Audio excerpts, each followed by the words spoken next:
Si vous les connaissez qui fin arrivé, l'histoire est passée ou bien massé, ou arrive dans beau la mer, ou attend souffrance la misère. Si vous les connaissez qui fin arrivé, l'histoire est passée ou bien massé, ou arrive dans beau la mer. L'abolition de l'esclavage à l'île Maurice est proclamée le 1er février 1835. Le décret d'abolition est signé par le gouverneur Nicolet. Ce document peut être consulté. Il est republié dans plusieurs ouvrages d'historiens, notamment les ouvrages de Benjamin Moutou, qui nous fait le plaisir d'être avec nous pour parler, pour nous entretenir des conséquences de l'abolition de l'esclavage. Je signale au passage que ce document est rédigé en 3 langues. Il est rédigé en anglais, il est rédigé en français et il est également le premier document administratif d'importance à être rédigé en créole. Benjamin Moutou, bienvenue à cette émission et merci par avance pour vos éclairages sur la question suivante, à savoir l'abolition de l'esclavage. Est-ce que l'on peut dire que, enfin, l'abolition de l'esclavage représente la fin du cauchemar pour des milliers de femmes, d'enfants et d'hommes maintenus jusqu'alors en esclavage? Oui, alors là, c'est toute la question qui est problématique de l'épopée des esclaves. Que s'est-il passé après l'abolition?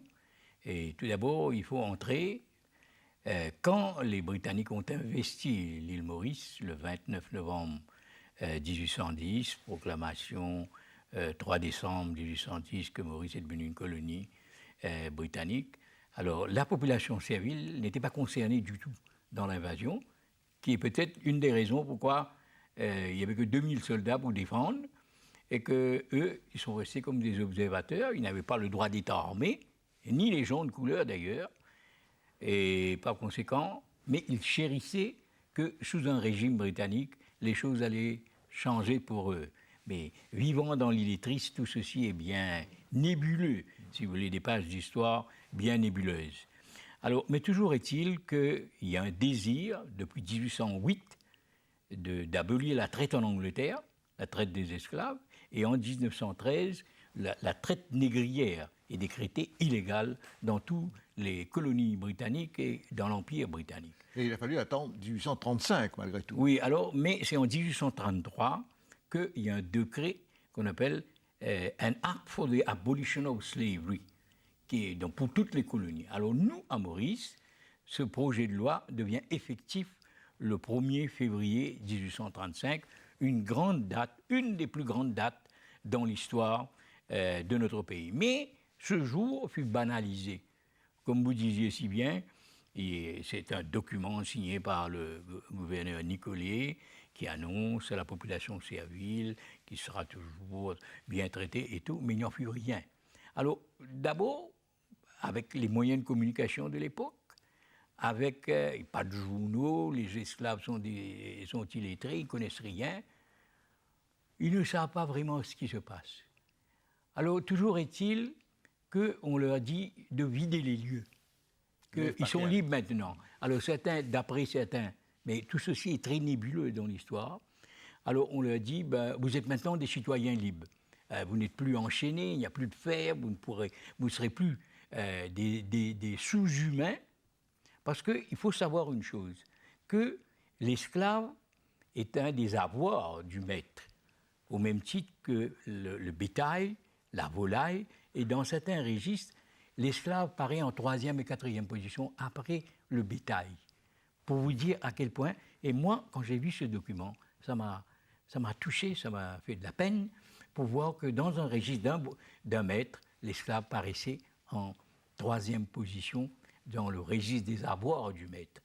Alors, mais toujours est-il qu'après l'abolition de l'esclavage, on a dit que les colons, d'abord, ne voulaient pas les libérer, et même sous la Révolution française, après, la Convention avait dit tous les hommes sont égaux, il faut les libérer. Les colons avaient refusé de libérer leurs esclaves sans compensation parce qu'ils les avaient achetés. qui avait acheté, il avait marché à l'encan, on achetait les esclaves qu'on achetait comme on achetait le bétail. Par contre, là, en 1835, les propriétaires d'esclaves sont indemnisés. Oui, ils sont indemnisés. Plus de 2 millions de livres sterling. Oui, alors la entre fameuse pays. mission d'Adrien d'Épinay, les missions d'Adrien d'Épinay, il y a eu le fameux livre de Toussaint, les missions d'Adrien d'Épinay, ils retournent triomphalement, ils ont pu avoir 2 112 642 livres sterling pour la perte de leurs 67 000 esclaves de plantation, esclaves dans la domesticité, esclaves, vieillards et tout et tout. Et rien n'est prévu pour accompagner les esclaves sur ce Oui, chemin alors, de la liberté. les Anglais sont forts de dire nous avons acheté la liberté pour les esclaves, nous avons payé les colons pour les libérer. Donc voilà, nous avons fait un travail. Point à la ligne. Mais cet esclavage, nous allons voir, va être ce que j'appelle un cadeau empoisonné. Alors, au lendemain de l'abolition de l'esclavage, les colons, on peut dire, se sont donné le mot.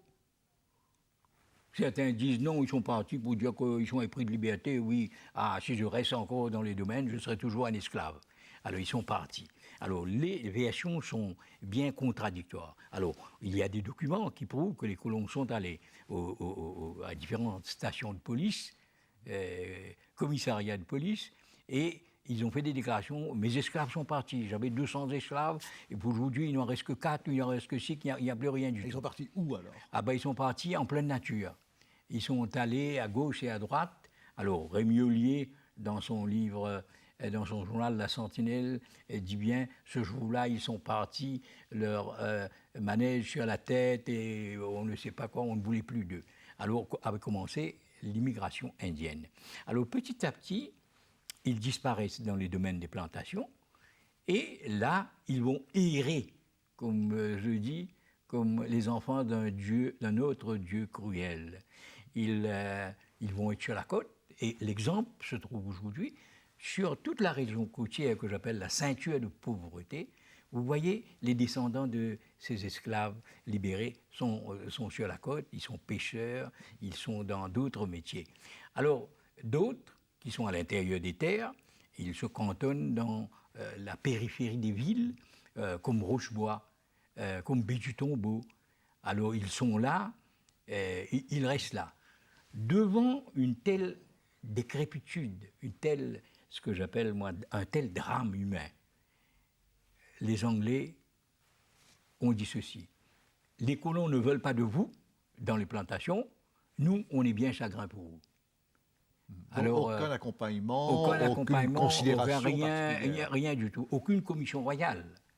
Alors il y avait une espèce de commission qu'on appelle le Oriental Commission de 1826, le Colebrook and Blair Commission, mais ceci avait porté certaines petites allègements, si vous voulez, dans le traitement des esclaves, mais rien de tel. Alors, à partir de là, l'esclave devient anonyme. Dans les récits, on n'entend plus parler d'eux, ils sont là. Alors, comme ils logent dans des massures, comme des squatteuses d'aujourd'hui, dans des maisons de fortune, ils sont dans l'insalubrité, pas d'eau. Il y a 2 épidémies qui vont être catastrophiques pour eux. Il y a l'épidémie de choléra de 1854 qui va tuer une bonne partie de ces ex-esclaves et leurs descendants.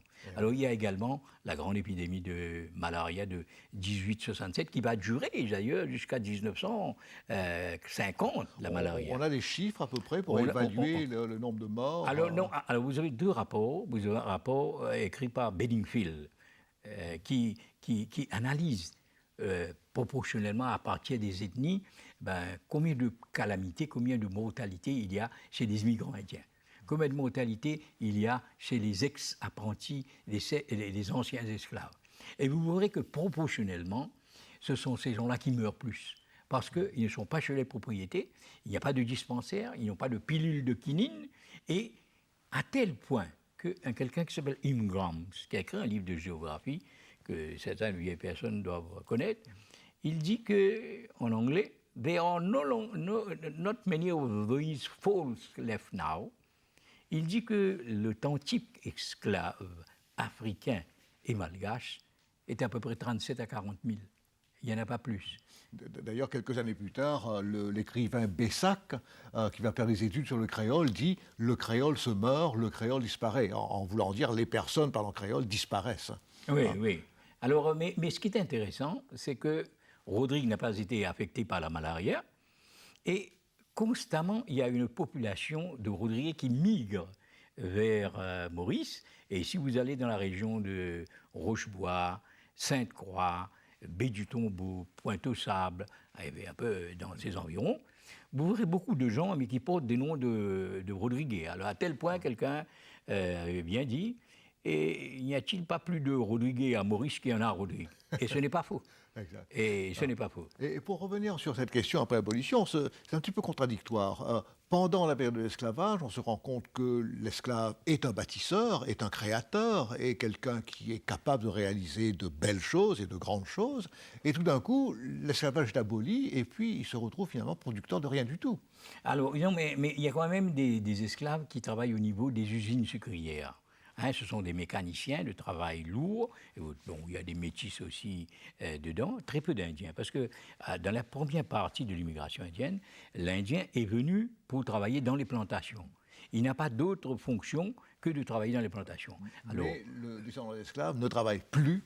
Il n'est pas admis, on ne lui donne pas du travail dans les plantations, mais au niveau d'usine. Alors plus tard, vous verrez, il y a certains petits endroits à Maurice qu'on appelle camps créoles. Alors là, dans les camps créoles, il y a toujours eu une filature d'à l'ouest. Alors sur la côte de la Rivière Noire, comme dans le nord, comme ailleurs. Alors ces camps créoles, il y avait